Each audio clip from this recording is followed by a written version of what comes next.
Hi guys, the watch I'm looking at is XiaoMi Watch S3 Active. I've been using that over a month now. I'm mainly an iPhone user. I've collected some pros and cons we'd like to share with you.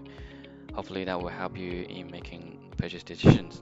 So let's look at the back of the watch. As usual, we have some sensor, SpO2 sensor, heart rate sensor, and charging pin at the back. And the interesting thing is actually some of the parts are provided by 70 Mile. They make car cameras if you don't already know that. So the watch itself weight about 36 grams with the straps of 54 grams. It's not on the heavy part.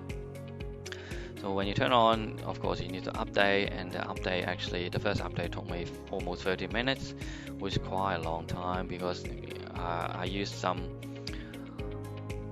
XiaoMi product before. It doesn't really take that long.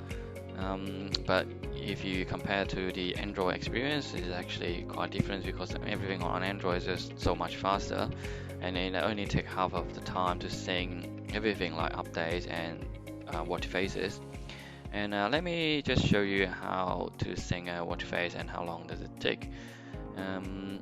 Okay, in this demo, it failed unfortunately. So, but that's some experience you're gonna get as well, and when you're syncing watch face to the watch. So that's keeping that in mind.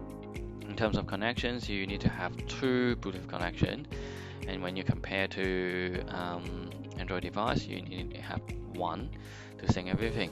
So it's a quite different experience for me as well, because never had a device need two connection for everything to work. So the first thing will be for system notification, iMessages, notification, that kind of thing. The other one is for smartwatches, the watch faces and the voice call as well. Without that, the call won't be able to work. So incoming and outgoing calls won't be able to work. Okay, so that's need to keep that in mind. In terms of battery life, it's pretty good. Out of the box, it can last me 8.5 days without any modification. If I turn on the SpO2 monitor for 9 and always on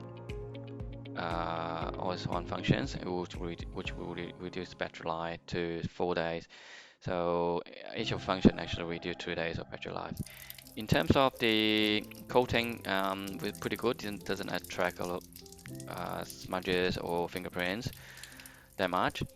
As you can see, after gardening, I just try to see whether I can put any smudges on the watch, but couldn't. So even it does actually just clean it off and just run that under the water and just visually just clean it off. Okay. In terms of vibration, it's not that bad. The default one is already strong enough. The strong one is actually a bit too strong to my liking, so I don't normally use the strong one. In terms of the speakers, actually very useful alarm and timer, and you can actually silence it for call and notification. So it's useful, which I don't normally use notification with sound, so I normally just silence it. In terms of Wi-Fi, I don't use that much, so I'm not going to cover that. And notification, as you can see, the scrolling actually not very smooth. Sometimes I will say it's clunky compared to other devices I have used in the past. And let's look at one of the message. And as you can see, sometimes you just wrap a word to the other line, which sometimes make reading as not very present. If you compare the sibling Amazfit or Amaze products, always not the case. In terms of outdoor, the brightness is pretty good enough, as you can see on the screen. And there's a function you can adjust the shutter timer to 3 seconds and 5 seconds, which is very handy for me. Yeah, but I don't use that much sometimes. Okay, let's check out the speaker. Actually, it's pretty loud. Actually, for a ring or silence. Now I turn it on. As you can see, it's very loud. It's good, and alarm as well. I use it in the morning, so vibration sometimes doesn't work. If I combine the alarm, combine the speaker, actually it's very good for me. Okay, let's look at the auto workout detection. At the moment, it only works for walking and running. So I normally turn it on because I don't remember to turn the walking exercise on when I go for a walk. It's a good thing to have. Right, but you only turn on after 5 minutes of walk outdoor, and then from you whether you want to track this exercise. I normally tap yes, I want to track it. So that will be a useful feature for me. In terms of calling, it's not very useful because you only can call people that already call you. You can't actually pick a user from a list to make a phone call, so which actually not very useful in this case. Okay, next let's talk about the auto brightness options. So when you turn it on, the watch will auto adjust the brightness, but sometimes it's not very useful because it would take like a 4 seconds to the maximum to turn on the highest brightness outdoor. So sometimes I just turn it off and just use the brightness level 3, which already sufficient enough for what I need. And in terms of transfer rate, it's actually already covered earlier. It's actually not very good on iPhone, but it's actually much faster on the Android device. So, for example, syncing, as you can tell already, loading the watch face is also pretty quick. And if I want to sync a watch face, and it only took me half of the time to sync the watch face. I just speed it up, sorry about that. But I just want to tell you, it's actually much snappier and faster on the Android device. But still useful when I actually connect to an iPhone. No problems. Just a bit slower. Fortunately, I don't have to do that much. So the next thing will be this anti-sleep ring. As you can see, there's actually leaving too much space there, and the clip is actually not big enough, so it's not very useful sometimes for me. And I couldn't actually add the options to that menu as well. I hope they can fix that. Another thing is actually Find My Phone sometimes doesn't work. Sometimes when it works, it only vibrates until you actually turn on that toggle on the iPhone.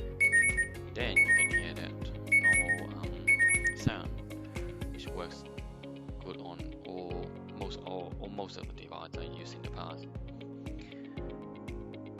Okay, and next thing will be the payment. Mobile payment is not supported in Australia. Once you set this up, set the PIN up, and then you'll be able to pick your local bank. So let me just finish this step first, and then I'll show you what bank you can find in Australia. So after a bit of checking, the first thing it prompts you is to set up the access code. As you can see on the screen, I set it up, and now I can pick my bank. As you can see, in Australia there's nothing, and you pick other country, United States, you have Curve Bank only supported. And if you pick few other country like Germany and other, as you can see, Belgium, there's no bank supported. Denmark, you have 2, according Curve Bank again. But if you go to Ukraine, actually, surprise, you have more than half dozen banks supported in that country. The second button, you can program that for different workouts, but however you can't program that with other activities or shortcut for other programs. So when you program that, you just go to the menu and select the shortcut. So as you can see, the shortcut's only available for the workout, not any other apps. So that's a kind of a bummer. The menu also different than the Android one. As you can see, it's called online. The watch face is called watch face on the Android one. Also, it's also missing Alexa and the App Store as well. The App Store, you only have like 4 apps actually available at the moment, so it just, yeah, doesn't really matter for now. It's not very useful.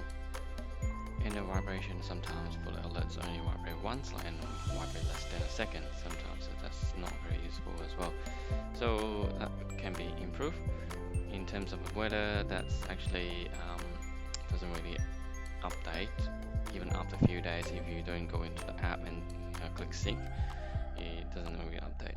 The good thing about the always on screen is actually you can double tap to get into the menu, but however you can't really double tap to turn on the screen. You can't, when the screen's off, you can't really double tap to wait the screen as well. So that's something probably can be improved and in the future release. I have also noticed one thing: when you start the phone, all the messages just flooded to the watch for some reason. But after I updated the iPhone firmware, it doesn't seem to happen again. There's a reset button when you long press the upper button, which just reset the whole watch without any warning. That's really not really good. So I hope that can be improved. And also the Bluetooth, some Bluetooth connection sometimes drop off, and you don't get a notification as well. So it's pretty not straightforward, as you can see on the screen. Already drop off, and if I just turn off and turn on the Wi-Fi again, try to sync again, sometimes it's just taking quite a long time. So that's what I want to cover in this video, and thanks for watching. If you want to check out the product, just go to the description and all the links will be available for your checkout. Thanks again, bye.